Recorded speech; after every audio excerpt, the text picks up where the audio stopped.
Oh boy, $700. Well, worth it. It's worth it, baby. Look how good it looks. Look at that. Wait, hold on. Let's go. Look how good it looks now. No, change the thumbnail.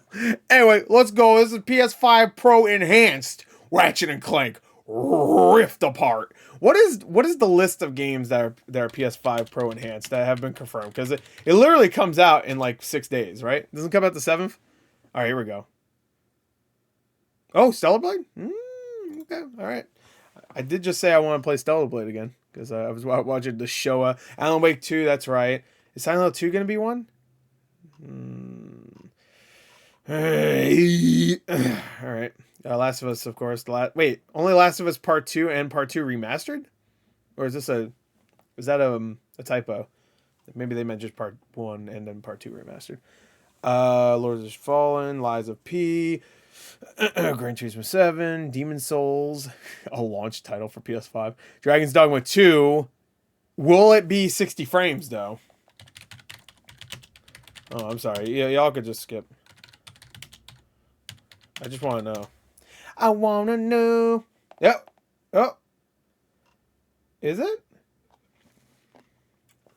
Okay. Will it be 60 frames? Whatever. All right. Anyway, let's watch this. Let's go. Are they actually going to show any difference here?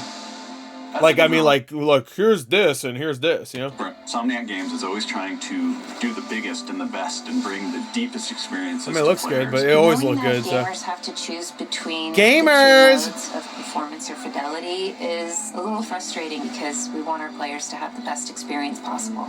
What excites me the most about the PlayStation 5 Pro is that you're basically getting both performance and fidelity in one package. There's no fear of missing. Until a year after the PS5 Pro comes out, where games will now have the option of visuals and performance again. You know, every game's going to have that again. Like, you can have 30 frames or 4K. Again, I'm like, what the fuck did I spend $700 on something by choosing one or the other? You know it's gonna happen. It's really a game it happens all the time. Players no longer have to choose, and that means they're seeing. You're insane if you think like GTA 6 is gonna be running at 60 frames on this fucking thing without. No, you know what? I'm gonna say right here. I bet GTA 6 ain't even gonna run 60 frames. Period. They ain't even gonna have an option for it. The true vision of. If Red Dead Redemption 2 still have an option, I'm going. And Red Dead Redemption when it came to PS4. Originally didn't have an option, and then they were like, all right, fine, we'll put 60 frames.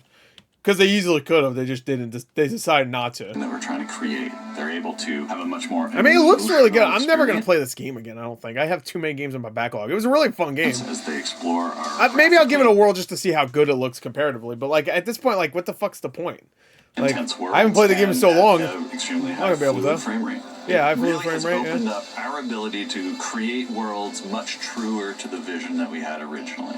PSSR is really exciting because it's this game changer for bringing our visual fidelity up to the next level. There's so much that they really should be showing. Hey, that's the Tools of Destruction. They should really be showing comparisons right here. Put into this game so many details and exciting. You know why they're not going to do that? It's because every time they show this game, it's probably running on a high-end PC anyway. So you could go back to like original gameplay and it looks amazing. And the PS5 version looked amazing. It looked great. It looked fucking fantastic. But it didn't look as good as that because every time they show it, it's always like high. Like maybe not all the time, but most of the time. It's on a high-end PC that's supposed to simulate a PS5, but players should be able to have the best experience while getting to see all of those things. Being able to deliver all that we have to offer from that game is going to be phenomenal.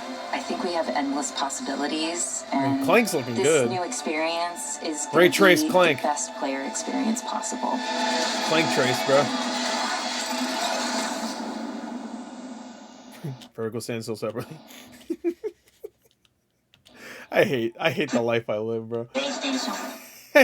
You gotta buy a stand separately. I mean, that's probably a thing that's always been the case. Well, like with the PS2 though, like I know you could buy a stand for that, but like that was like you could just stand it up normally anyway.